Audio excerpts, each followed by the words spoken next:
Jangan lupa subscribe YouTube channel Metro TV News dan jangan lupa nyalakan notifikasinya.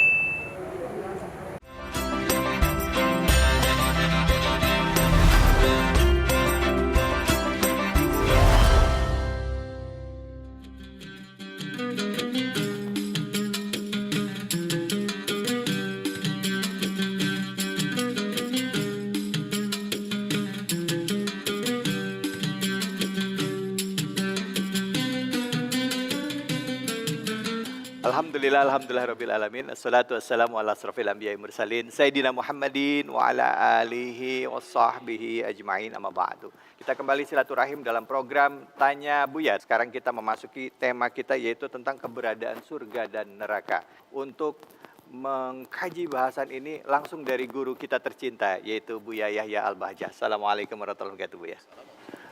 Nah, seandainya surga dan neraka tidak ada, maka apakah engkau akan tetap menyembah kepada Allah? Nah, mana yang lebih utama? Silakan Bu, mungkin bisa dijelaskan. Baik, bismillah. Alhamdulillah. Wassalatu wassalamu ala Rasulillah.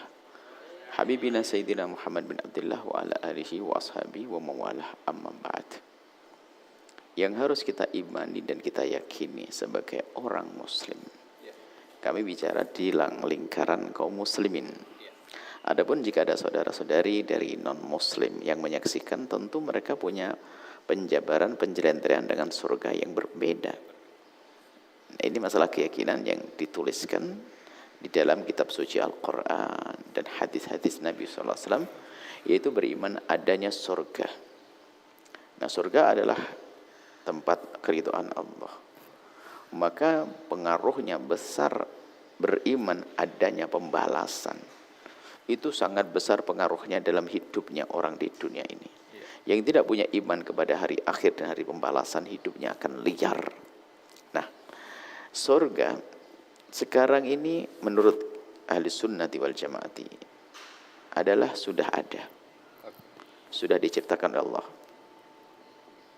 Wasari ila maghfiratin min rabbikum wa jannatin arda samawati uiddat, disiapkan, artinya sudah ada. Pernah kami singgung juga ini tentang kaidah awal bahwasanya yang wajib, yang merupakan kesepakatan adalah beriman adanya surga.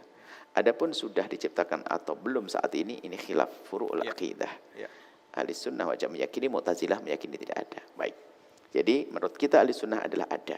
Kemudian ada mungkin sering ada orang ngomong, lah kita kan beribadah ini kan bukan karena surga tapi karena Allah, kan begitu. Lalu kalau ada orang ngomong, seandainya surga tidak diciptakan atau neraka tidak diciptakan, apakah kita tetap menyembah Allah? Iya dong. Iya dong.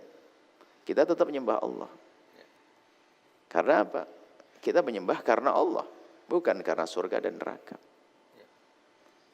Nah, kemudian cuma permasalahannya dalam diri kita ini, Anda atau kita semua itu senang tidak kalau Allah yang sangat kita cinta dan kita beriman akan keberadaan Allah? Senang tidak kalau seandainya Allah itu ridho kepada kita? Pertanyaan. Senang. Baik. Dan kalau kita senang Allah ridho dengan kita atas dasar keimanan kita, lakukan sesuatu yang diridhoi oleh Allah, yaitu ibadah. Itu sebenarnya sampai di sini sudah cukup. Kemudian surga, nah itu surga itu apa? Surga itu tempat yang Allah siapkan untuk siapa-siapa yang diridhoi oleh Allah. Artinya kalau memang surga tempat sesuatu yang diridhoi Allah, siapa yang tidak senang dengan surga? Surga adalah tempat keridhaan Allah. Maka ya kita sah kalau kita merindu surga. Sah ya Bu ya? Sah dong. Merindu surga karena disitulah tempat keridhaan Allah. Bukan karena pamrih Bu ya? Oh, bukan, pamrihnya karena Allah, mintanya kepada Allah. Itu adalah ini loh, itu rasa. Kita tidak usah action gaya-gaya Pak, gaya ikhlas-ikhlas. Misalnya, aku ibadah hanya karena Allah, tidak mengharap surga dan neraka. Kalau seandainya aku dimasukkan neraka, aku rela, yang penting Allah ridha kepadaku. Ini diungkapkan oleh orang-orang dulu, orang-orang yang sudah sampai kepada Allah dalam irama tenggelam dalam kecintaan kepada Allah. Kalau ditanya dalam alam sadarnya, dia tanya, kamu mau enggak masuk neraka? Astagfirullahaladzim, ya enggak mau dong. Sebab di saat orang, aku hanya karena Allah saja. Seperti Halnya kalau kita mencintai seorang orang tua kita dan sebagainya, aku hanya ingin ngabdi kepada ayahku. Aku nggak perlu apa-apa, nggak dikasih pun ada masalah. Kayak begitu. Iya. Cuman kalau dikasih ya nggak ada masalah, yang ngasih ayahku kok. Kayak gitu. Dengan Allah pun juga demikian. Hanya sekarang itu gaya juga, gaya bertasawuf yang aneh itu. Iya. Itu hanya di lesan saja gaya Masya Allah. Kita beribadah hanya karena Allah. Tidak mengharap surga. Bukan karena takut neraka. Sehingga meremehkan neraka, ya nggak boleh dong. Neraka kok diremehkan, termasuk kufur. Ya. Meremehkan neraka keluar dari iman. Imam Ibnu Hajar dalam maqatiknya mengatakan merendah neraka keluar dari iman. Bagaimana akan direndahkan tempat murkanya Allah kok? Hukuman Allah ada di situ, kenapa kita rendahkan? Maka kita harus takut. Neraka Allah dalam irama takut murka Allah. Gitu. Karena kalau masuk neraka berarti dimurkai oleh Allah. Begitu. Jadi termasuk surga, memang benar kita beribadah hanya karena Allah. Tapi untuk apa kita harus merendahkan surga? Tetap surga adalah rindu kita masuk surga. Nas'alukal jannata wa na'udzubika minan nar. Bahkan kalau kita menemui alat surga, menemui ayat-ayat surga dan rahmat, Nabi mengajarkan mintalah kepada Allah. Bahkan Nabi mengajarkan kalau minta surga, mintalah surga tertinggi. Oh, Nabi aja ngajar kita minta surga, kok kita sok nggak mau surga. Nggak takut neraka, aku hanya takut kepada Allah. Dalam menjalani hidup ini nggak usah pakai begitu-begitu dah aneh-aneh. Syariat Nabi Muhammad kita tegakkan, baru nanti ada surga, tempat keridhaan Allah. Kita cari. Nabi mengatakan surga itu qaribun al muhsinin, dekat dengan orang berbuat baik. Maka kita berbuat baik untuk mendapatkan surga. Disitulah keridhaan Allah Subhanahu wa taala. Masyaallah. Baik, alhamdulillah kita akan lanjutkan lagi dengan tema kita tentang keberadaan surga dan neraka serta keabadian penghuni surga dan neraka. Tentunya hanya di sini ya, di Tanya Buya Metro TV.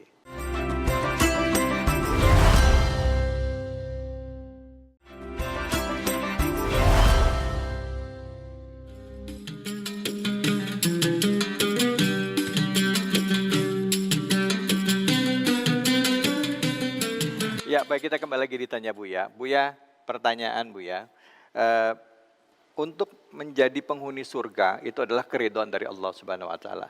Nah, apakah untuk menjadi penghuni surga itu Buya, kita dengan menjadi orang yang baik kita bisa masuk surga? Soalnya begini, ada istilah gini. Kan yang penting kita baik. Ngapain juga harus sholat, ngapain juga harus ngelakuin syariat yang lain. Yang penting kita berbuat baik sama orang, insya Allah pasti masuk surga. Benar gak sih pendapat seperti ini, Bu ya? Baik. Orang baik tentunya yang mengatakan baik itu sendiri kan ada standarnya kan. Iya. Kalau mobil baik standarnya ya tukang mobil lah. Iya. Tapi kita urusan agama. Ukuran baik ya menurut Allah dong.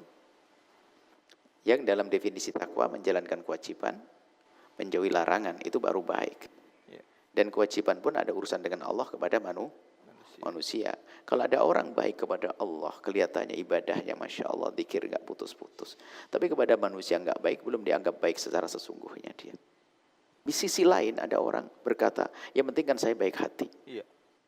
Gak cukup Anda baik hati, urusan baik hati, urusan Anda dengan Allah. Tapi kita harus baik dengan sesama. Baik hati dan baik perilaku kok. Sekarang baik orang yang penting kan hati saya. Enak. Iya. Urusan hatimu dengan Allah. Urusanmu dengan saya, urusanmu dengan tetangga. Ini harus kita perhatikan. Nyakiti tetangga Nabi murka kok. Mau bilang baik hati apanya? Ada orang disuruh menjalankan syariat misalnya. Yang penting kan baik hati. Iya. Iya. Oh, itu kesombongan yang tidak disadari. Dia merasa hatinya sudah bersih. Nah ini yang perlu dibenahi karena dia telah merusak ilmu tasawuf. Iya. Ilmu akhlak. Iya. Akhlak kok tidak berakhlak Iya. bagaimana kan begitu. Baik Bu ya, baik. Ya, Biarpun saya pun ngomong begini sudah kurang berakhlak sebetulnya begini.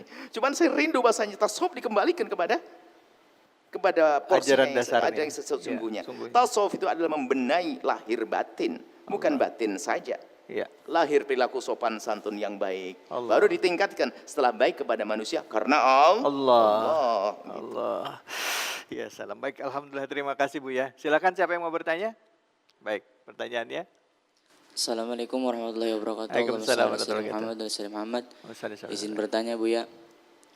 Kan kita hidup di dunia ini semuanya kan akan dibalas oleh Allah di akhirat nanti. Misalnya kalau kita hidup di dunia dengan kebaikan akan mendapatkan surga dan sebaliknya. Yang ingin saya tanyakan Bu ya, apakah sekarang surga sudah berpenghuni Bu ya? Ya. Baik. Disebutkan bahasanya surga sudah ada. Akan tapi orang-orang yang Allah beri kenikmatan surga di alam barzah, bukan di surga. diberi kenikmatan di alam barzah, jadi dia diberi kenikmatan surga. Sehingga disodorkan kenikmatan surga. Itu sudah kenikmatan luar biasa. Iya.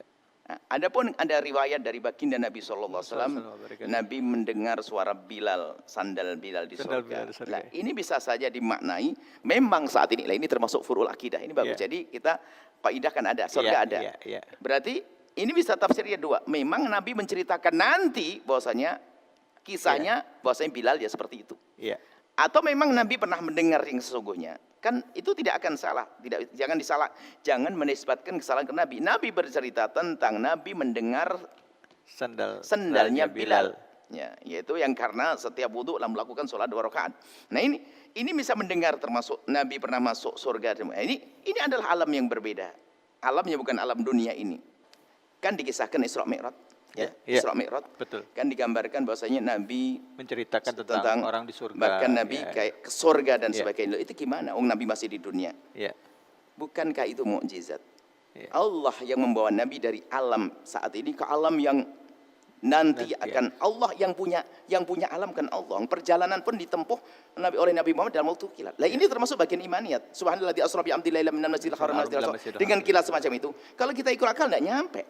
Iya. Ya tapi sudah begitulah Allah berlaku dengan Nabi Muhammad sebagai mukjizat. Kalau mukjizat keluar dari hitungan akal kita. Maka dikatakan, itu masuk furu'ul akidah.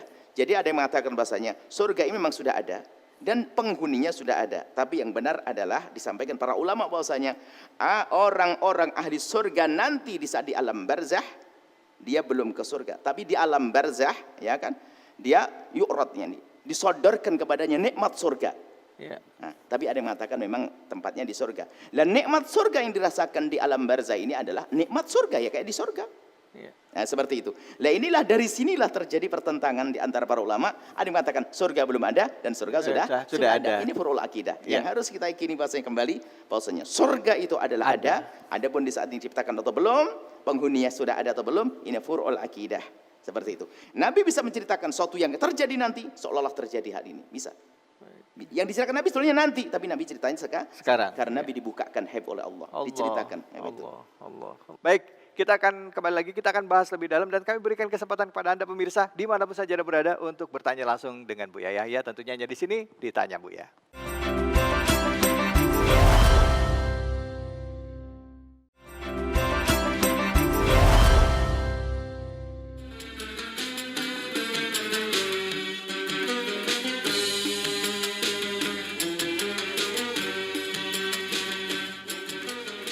Ya, mengenai surga dan neraka itu adalah otoritasnya Allah untuk menentukan siapa yang berhak masuk. Tetapi ada satu pertanyaan juga yang nanti kami berikan kepada Anda pemirsa, kesempatan bagi Anda untuk bertanya. Tapi sebelumnya saya mau bertanya dulu Bu ya, bagaimana dengan orang-orang yang rajin beribadah, sering datang ke masjid, memperkuat ibadahnya, tapi anak dan istrinya ditinggalkan. Artinya mungkin kalau ditinggalkan ada kecukupan nggak apa-apa, tapi kalau menafkahi anak dan istrinya jadi terabaikan itu bagaimana? Sedangkan dia punya keyakinan bahwa rezeki itu datang dari Allah, insya Allah akan ada ini. Tapi nanti jawabnya Bu ya. Kan ini berharap surga juga Bu ya. Manusia yang mengharapkan surga. Nah silakan kami berikan kesempatan kepada Anda pemirsa yang mau bergabung untuk bertanya kepada Bu ya langsung. Ya, Assalamualaikum, sudah tersambung. Halo. Assalamualaikum. Waalaikumsalam warahmatullahi wabarakatuh. Di mana ini siapa? Halo Mas David. Halo. Dan juga Buya. Saya Hesti dari Yogyakarta. Ya Mbak Hesti, silakan. Ya, saya mau bertanya kepada Buya. Ya. Untuk saat ini kan banyak sekali tayangan-tayangan khususnya di media sosial seperti YouTube channel gitu kan yang mengangkat atau membahas mengenai sebuah penelusuran ke lokasi-lokasi yang katanya angker gitu dan dilakukan katanya mediasi gitu dengan dan terhubung dengan arwah-arwah yang sudah meninggal Ya. begitu. Nah, pertanyaan saya bagaimana sebetulnya perjalanan ruh setelah terlepas dari badan seorang manusia begitu? Apakah dia langsung dihadapkan ke surga atau ke neraka? Nah itu seperti apa Bu ya? Karena banyak sekali penggemarnya dan takutnya menjadi salah persepsi begitu. Terima kasih Mas David dan Bu ya. Terima kasih Mbak Esti. Terima kasih. Waalaikumsalam warahmatullahi wabarakatuh. Pertanyaan yang bagus sekali.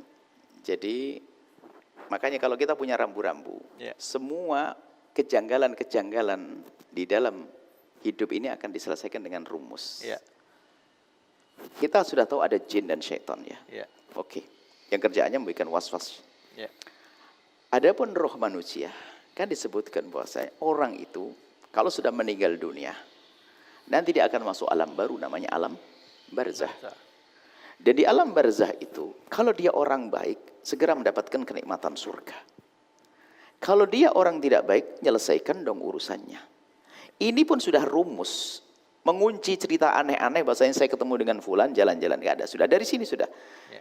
Oh, dia banyak dosa, zalim kepada orang. Kalau kok enak jalan-jalan ke mall, itu misalnya, ya gak ada. Apalagi harus sibuk di rumah tua itu, ngapain?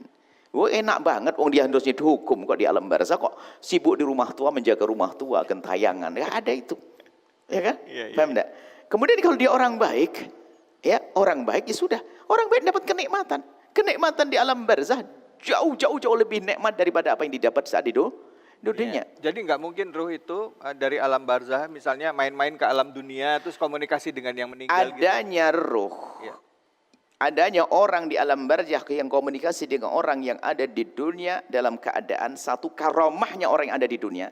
Karena dia seorang kekasih Allah, diberi oleh Allah berkemudahan untuk bincang dengan istri. Itu pun orangnya juga tidak. Kalau sudah karomah itu bukan seenaknya. Iya. Karomah itu bukan saya punya tangan gerakkan sewaktu-waktu. Karomah Allah berikan. Dan ini nggak boleh dibuka, semua orang ngaku ngomong, aku kalau ke kuburan bicara dengan ini dan sebagainya. Akhirnya banyak orang berdosa. Nggak ngomong pun ngomong, saya ketemu karena ada biar dikagumi oleh pengikutnya. Bisa jadi begitu. Jadi seperti Nabi mukjizat. Ya kan, Nabi mukjizat pernah duduk, bahkan bukan duduk. Nabi sholat dengan para nabi yang telah meninggal kan di Masjidil Aqsa. Mukjizat namanya. Adapun yang terjadi pada umat Nabi namanya karena mungkin seorang kekasih Allah bertemu dengan wali, dengan temu orang soleh, dengan fulan, mungkin itu karamah. Tapi bukan sebagai rumus umum. Lalu dikatakan setiap hari harus pulang begini dan sebagainya. Lah, akidah kan begitu. Ya. Kalau ada orang berkata, oh enggak bisa. Harus dong dengan nas dari karena ini urusan akidah. Ya. Bukan urusan akidah, bukan kita comot ilmu dari novel, dari film, horor dan sebagainya kita sebarkan, enggak begitu. Akidah ada rambu-rambunya. Adapun namanya jin dan syaitan menggoda siapa saja. Syaitan yajri ala bani Adam majrad dam. Kita memang jin itu kalau menggoda itu adalah lengket sekali dengan kita sama syaitan itu. Makanya kalau ada sebuah rumah kita yakini ada hantunya, semula biasa saja, jadi nyeremkan. Iya. Nah, tapi nggak usah takut deh. Kalau ada rumah hantu yang hantunya terlalu ganas, nanti biar dibeli sama pondok deh. Kita pakai dengan anak-anak santri tidur di sana. Kita usah. Yang bikin serem kita sendiri menyeram-nyeramkan sesuatu. Iya. Sudahlah kita urusan jin, kami selalu ingin mengarahkan ke sini. Iya. Jin, setan adalah alamnya berbeda. Anda jangan terlalu banyak berurusan dengan itu. Yang perlu kita perhatikan, kita urusan dengan jin dari bangsa manusia. Allah. Jangan menjadi syaitan dari bangsa manusia. Yuk kita baik-baik, itu saja. Kita ribut dengan yang tidak terlihat. Iya. Kita perlunya kita ribut dengan yang itu loh. Dan diri kita ini sih, dia nggak bisa akur sama teman. Itu loh seharusnya ilmu kita. Nafsnya kita ya. Diri kita sendiri, itu sudah. Baik, itu saja yang paling penting. Baik Bu ya, pertanyaan saya yang terakhir saya tadi Bu ya, Apa yang tadi, belum lupa? dijawab. Orang yang rajin ibadah tapi lupa dengan kewajiban dengan anak dan istrinya. Ini Kalau- masuk surga juga nggak Bu ya? Tapi pertama rambu-rambu. Rambu-rambu. Tidak ada yang sempurna dalam beragama. Iya. Ada kekurangannya, iya. Betul, Bu ya. Cuman kita ingin benahi itu. Orang mungkin bisa menjaga matanya, tapi tidak jaga telinganya, kan begitu? Iya. Orang jaga sholat, tapi puasanya kadang kurang. Nggak ada sempurna dalam beribadah. Iya. Cuman hendaknya orang cerdas itu selalu menyempurnakan diri. Ibadah. Nah, kalau tadi ada orang, dia berbuat baik melakukan sholat semuanya, tapi sama keluarganya nggak benar. Maka menelantarkan keluarga nggak benar. Tapi jangan disalahkan sholatnya dong. Ya kita doakan semoga dengan sholatnya semakin baik dengan keluarga. Amin. Cuman ada tanda-tanda, ini hawa nafsu. Hawa nafsu. Ya? Hawa nafsu dong. Keluarga itu pahalanya juga luar biasa. Jangankan kok hanya sholat sunnah, sholat Jumat. Kita boleh meninggalkan sholat Jumat demi menjaga ibunda yang ketakutan di rumah, yang sakit di rumah, istri yang sakit di rumah. Jadi ibadah nggak boleh dengan hawa nafsu. Dengan keluarga pun jadi ibadah. Jangan ibadah keluarga ditelantarkan. Di masjid iktikaf keluarnya kelaparan, ini ibadah model apa begitu. Biasanya itu pemalas mah nggak mau cari nafkah dia itu. Masya Allah. Baik. Bu ya, terima kasih banyak ilmunya Bu ya. Sama-sama. Terima kasih banyak pemirsa sudah menyimak tanya Bu ya. Dan selama 10 hari terakhir ini mari banyak-banyak ibadah kita mendekatkan diri kepada Allah. Saya dapat tali kundur diri. Wabillahi taufiq wal hidayah. Assalamualaikum warahmatullahi wabarakatuh. Sallu ala Nabi. salli sallim. Salatullah salamullah ala taha rasulillah. Salatullah salamullah ala yasin habibillah. Metro TV